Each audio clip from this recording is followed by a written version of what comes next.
सुबह का समय है। बहू प्रिया काम पर जाने की तैयारी कर रही है और सास शकुंतला किचन में चाय बना रही हैं। तभी प्रिया किचन में आती है और पूछती है, माँ जी, आपने मेरा लंच बना दिया क्या? ऑफिस में आज बहुत काम है, मुझे आज देर हो जाएगी। अरे बहू, तुम हमेशा इतनी जल्दी में क्यों रहती हो? घर के बाकी काम कौन करेगा? अब मुझसे इतना काम नहीं होता, मैं तो बूढ़ी हो गई हूँ। मैं ये सब अकेले नहीं कर सकती।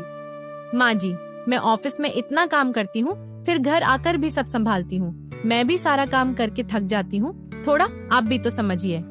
सुबह सुबह की ये बहस घर में आम हो गई थी। प्रिया अपने ऑफिस और घर दोनों को संभालने की कोशिश में अक्सर थक जाती थी और शकुंतला को लगता था कि बहू उनके काम को अहमियत नहीं देती। अगले दिन पड़ोसन माया अपनी सहेली शकुंतला से मिलने आती है। अरे शकुंतला जी, कैसी हैं आप? मैंने अभी अभी आपकी बहू प्रिया को जाते देखा। ऑफिस गई है क्या? आपकी बहू तो बड़ी भाग दौड़ करती है, बहुत मेहनती है, कितना काम करती है, फिर भी सब कुछ मैनेज कर लेती है। अरे माया, तुम्हें कुछ नहीं पता। सच तुम क्या जानो मेरी बहू के बारे में? वो बस बाहर के काम कर लेती है। घर की जिम्मेदारी तो मेरी ही है। ये नई पीढ़ी घर का काम कहाँ समझती है। इन्हें तो बस नौकरी करनी अच्छी लगती है।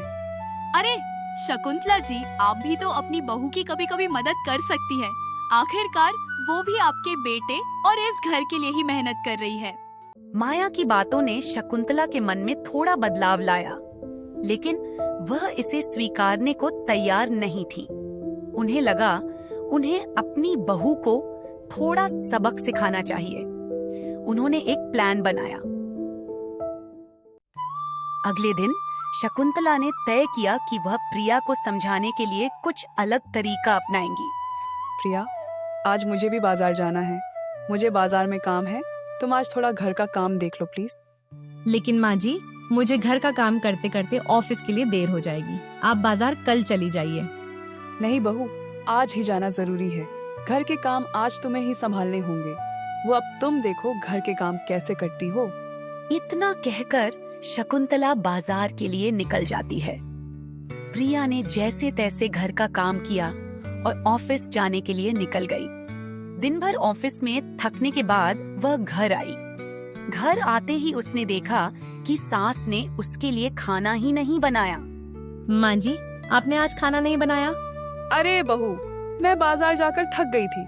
बाजार से आकर मुझसे कोई काम नहीं हुआ। अब मुझे थोड़ा आराम चाहिए। आज खाना तुम ही बना लो। प्रिया को समझ आ गया कि उसकी सास उसे उसकी परेशानियां समझाना चाहती हैं। वह मन ही मन सोचने लगी कि उन्हें घर के सारे काम करने के बाद रोजाना बहुत थकावट हो जाती होगी। अगले सुबह प्रिया ने एक नया तरीका अपनाया।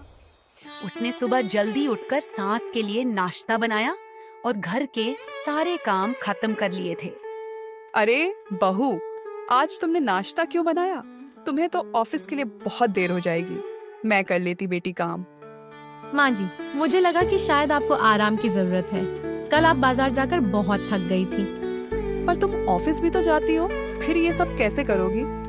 माँ जी, अगर हम दोनों मिलकर काम करें तो शायद हम एक दूसरे को बेहतर तरीके से समझ पाएं और घर के सारे काम भी आसानी से हो जाएंगे।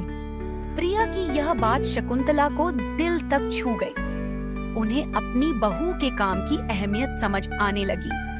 अब उन्हें भी एहसास हो रहा था कि उनकी बहू भी ऑफिस में बहुत मेहनत करती है और वो घर का काम संभालने की कोशिश भी करती है। उस दिन के बाद अब सास और बहू ने घर का काम आपस में बांट लिया। प्रिया सुबह के काम संभालती और शकुंतला दिन के समय घर को देखती। बहू, तुमने सही कहा।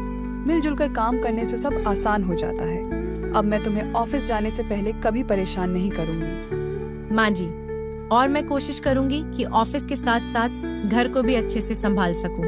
आपका अनुभव मेरे लिए बहुत काम आता है। ठीक है माँ जी, मैं अब ऑफिस चलती हूँ। इस छोटे से बदलाव ने सास और बहू के रिश्ते को और मजबूत बना दिया। अब दोनों न केवल घर की जिम्मेदारी साझा करती थीं, बल्कि एक दूसरे के काम की सराहना भी करती थीं। घर के कामों को साझा करना और एक दूसरे के काम की कद्र करना ही रिश्तों की सच्ची खूबसूरती है। अगर आपको ये कहानी पसंद आई तो लाइक और सब्सक्राइब जरूर करें और नोटिफिकेशन बेल दबाना ना भूलें। अगली बार फिर मिलेंगे एक नई और दिल को छूने वाली कहानी के साथ। धन्यवाद।